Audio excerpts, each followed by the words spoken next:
Hi, I'm Zach. I'm a voice actor, and if you click this, you want to be a voice actor too. Why should you listen to me?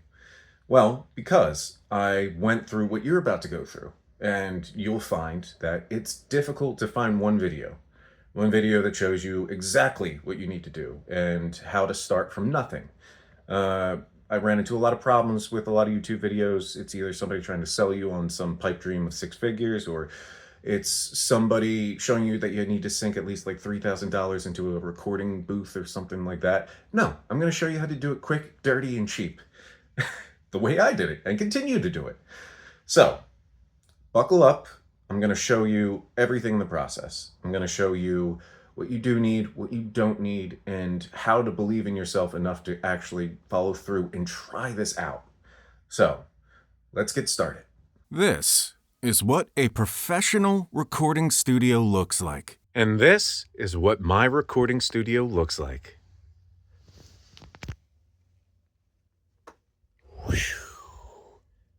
And this is where I make some voiceovers. I know what you're thinking. It looks god awful, and you're right. But it's all you need. So let's go over what exact equipment I use and what you need to purchase to get started. You're going to start. I got to stop saying so. Anyway, you're going to start by getting your recording studio set up somewhere quiet in your house. You're going to buy this white portable closet. You're going to remove anything that's not metal, and then you're going to drape blankets over the metal. This will help cancel out any kind of non-treated sounds that are bouncing off of your walls. Next, we're going to have to focus on the microphone. Which one do you buy? I'm glad you asked, myself. And this is the microphone that I use to this day. I bought it in 2011. It's $100. It's a condenser microphone. It's perfect for recording vocals. So make sure that you pick this guy up. You could even find it super cheap on check like Facebook Marketplace or eBay or something like that. Somebody's getting rid of this every once in a while, say they have to move or whatever. Next up, we have our recording interface. This is what helps the microphone communicate with your computer.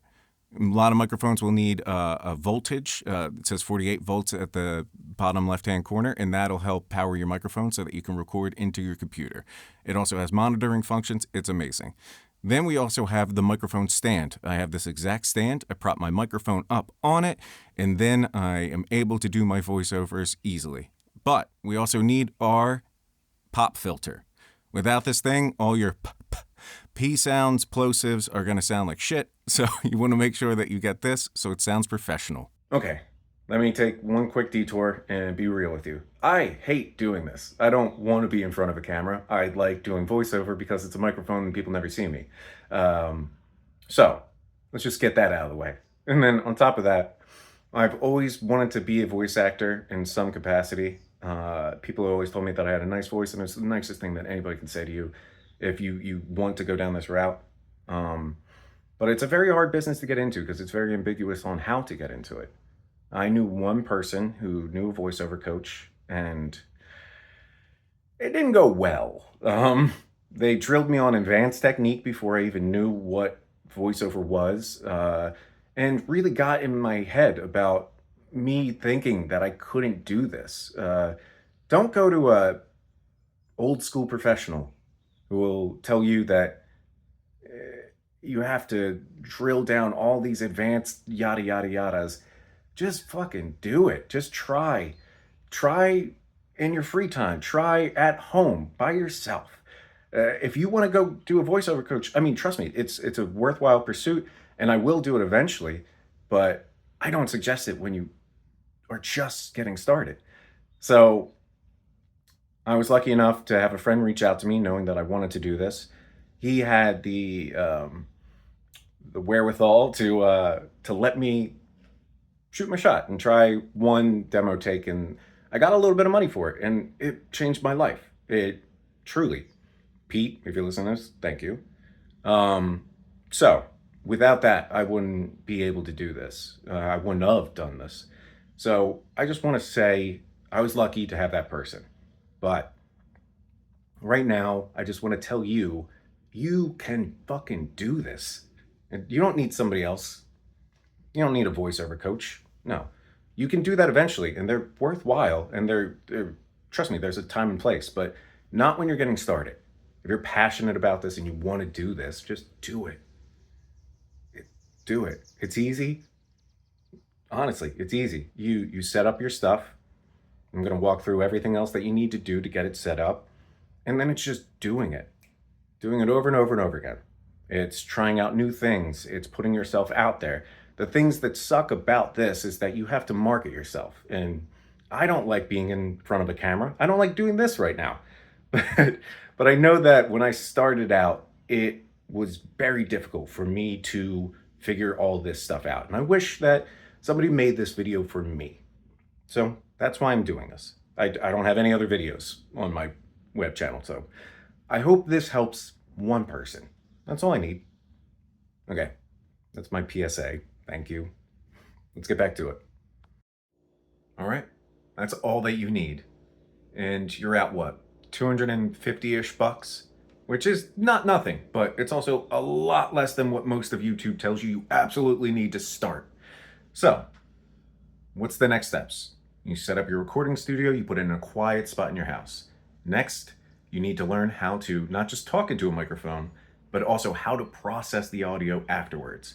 So I'm going to walk you through exactly how I use Audacity from beginning to finished product. All right. Sorry that the video looks like a proof of life in a hostage situation. I don't really set this up for video. I set it up for sound. Anyway, this is Audacity. This is the program I use. It is absolutely free. Type it into Google, download it, you're up and running in 5 minutes. So I'll just do a very quick, brief overview of what to do. First off, I have my microphone in this box, and in this box is lined with foam. I have it covering my microphone. That helps isolate any sound. Everything else that I have behind me, blanket-wise, is preventing the sound from bouncing off from behind me. Since I have the microphone encased, it'll prevent any sound from bouncing off from the back of it. So first off, we're going to start by, let's not even have this open. Let's start by hitting add mono track. You want mono track, you don't want a stereo track. It'll be a lot easier for you, trust me. So then we will enable monitoring, and you can see that my green levels are good. If it goes red, sorry, didn't mean to yell. If it goes red, then you want to tweak that down a little bit. Try bringing your gain down a little bit on your interface. So let's start with this track. Hey, it's Zach here. 1, 2, 3. Yeah, super professional. All right. First things we're going to want to do. We're going to record absolute silence. Why are we recording absolute silence? I'm glad you asked. Multiple reasons. Let's see.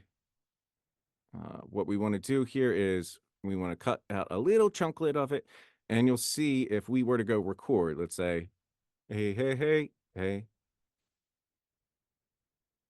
hey. You see that snap?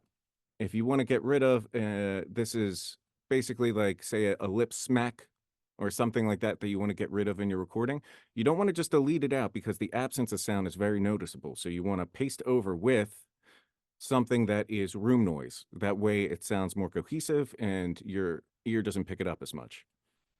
So that is very helpful when editing. Now we will take this section, we'll highlight most of the middle, and then we're going to go here to noise removal and repair, go to noise reduction.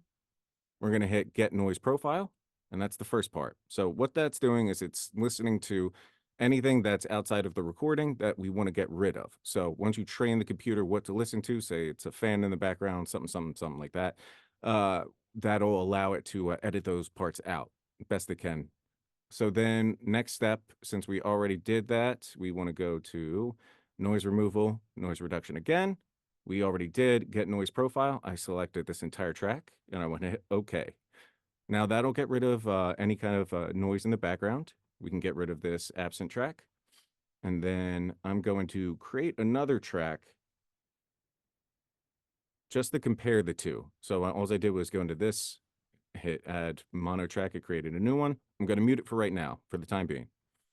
So we have that selected. We already did the noise cancellation or noise reduction. Next things we want to do, here's the special sauce. We want to go to limiter, click apply. The default settings work just well.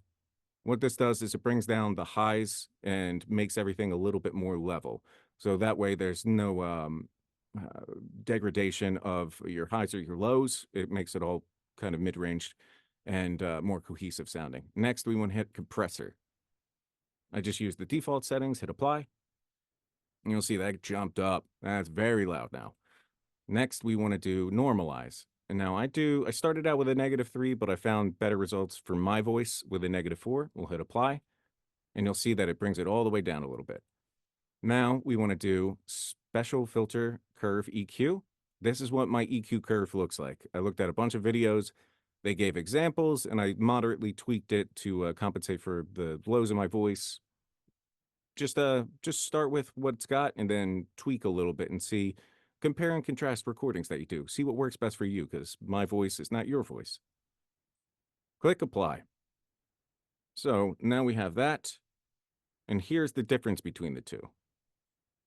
So here's what we recorded to begin with. Hey, Zach here. 1, 2, 3. Yeah. All right. And now this is what with a little bit of special sauce sounds like. Hey, Zach here. 1, 2, 3. Yeah. Super professional. Now I know it's hard to tell the difference, but trust me, it's there, especially in this middle section. Zach here. What? Well, I'm good at this. So trust me, it sounds a lot better, and you can even see it visually. It's a lot fuller in the middle section versus how it is here, and that'll make it sound much more professional. And that's all you need to know, for the most part, with Audacity. Surprise, I let my hair down. So the next part of this is going to be more dealing with the websites that you want to use, where you go to freelance, where you go to practice, and how to get into this. So stick with me for part 2.